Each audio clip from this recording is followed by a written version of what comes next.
The league's talent level is as high as ever, but this year, so is the grumbling level courtesy Los Angeles Lakers. The 2018-19 NBA season was always going to be a weird one.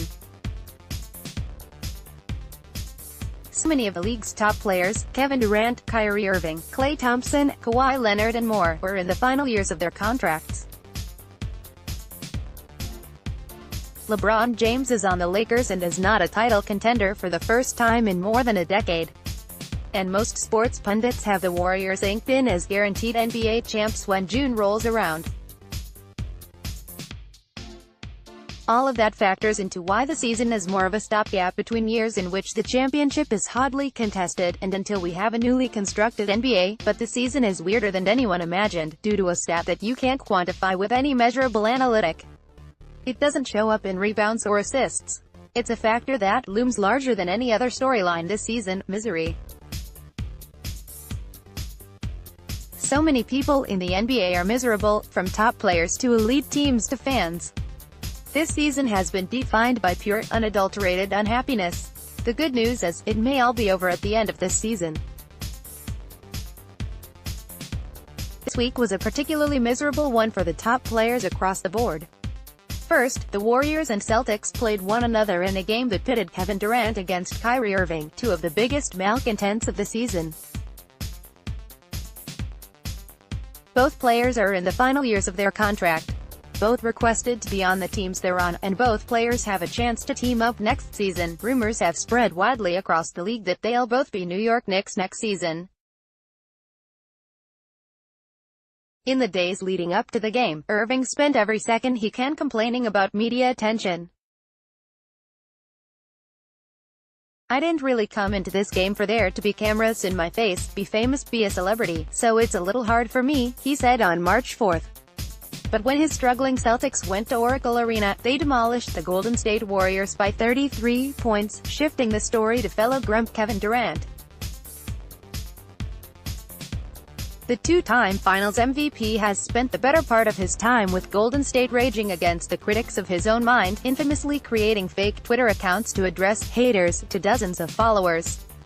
Durant has complained about the media ad nauseum and seems so unhappy with his life in the NBA, despite him being a part of maybe the greatest team ever assembled. Durant's unhappiness became a major talking point back in November when he and teammate Draymond Green had an intense argument on the court in the closing seconds of a game against the Clippers, spilling over into the locker room. After the loss to the Celtics, Durant addressed his coach, Steve Kerr, who had argued that his players needed more anger and passion to get up for games against potential finals rivals. "I thought we move off of joy," Durant said later to reporters. "Now it's anger? Okay. I disagree with that one." LeBron James is on fire again, but arguing whether he's better than Michael Jordan makes no sense. The overall cloud of Durant's potential free agency has dampened what should have been a season coronating the Warriors as one of the great dynasties in league history. They don't have that joy that defined them. They win and yawn, they lose and shrug, and repeat. Sure, they may, and probably will, win their fourth championship in 5 years this season, but the team has never seemed to capture the hearts and imaginations of fans like they did when they won an NBA record 73 games in 2016. And there's the king, LeBron James. He entered the season saying all of the right things about his tenure in Los Angeles. He preached the patience it would need to get his upstart team ready to compete for a championship. However, by December, it was clear that literally every player under the age of 25 was on the chopping block to be traded to New Orleans for superstar Anthony Davis, who is also unhappy with being stuck on a middling team and has demanded a trade, despite the fact he has a year and a half left on his contract. The trade rumors, of which Boston was also a part of, and it contributed to their sluggish second half of the season, demolished the Lakers' chemistry and torpedoed the team's season. Nobody in the Lakers is happy, from owners down to role players. Even on Wednesday night, when LeBron surpassed Michael Jordan for most points scored in his career, the response was tepid at best. LeBron was emotional, by himself on the bench while Los Angeles fans politely clapped, watching the team's playoff hopes turn to dust. Even when LeBron surpassed Michael Jordan for most points scored in his career, the response was tepid at best. The game is as entertaining as ever. The play is as crisp and high-level as ever. But the players just can't find happiness. Even if the Warriors win in June, the immediate conversation that follows will revolve around Durant's possible departure, before the confetti from the championship parade is even cleaned up. But there's hope at the end of all of this. The unhappiness will be short-lived, presumably.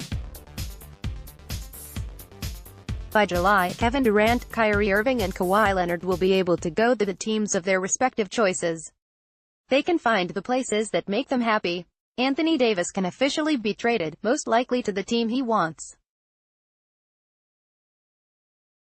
The Warriors will be able to play without the looming will he, won't he of a Durant exit. And LeBron will, for better or worse, know what kind of team he'll be playing with to close out his career. Super teams will reshuffle and form, and the NBA will theoretically find an equilibrium of competitive balance in which the title for best team is up for grabs. And Zion is coming. So yes, the NBA will find its happiness. Things will get back to normal very soon. We just have to power through this fog of misery to get there. The history-making NASCAR star talks to Playboy about what drives him. Related topics. LeBron James is on fire again, but arguing whether he's better than Michael Jordan makes no sense. The professional skateboarder is co-founder of clothing and accessories brand, former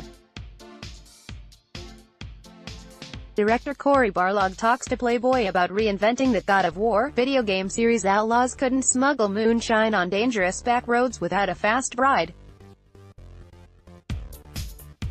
She took the world by storm after mixing religion with porn.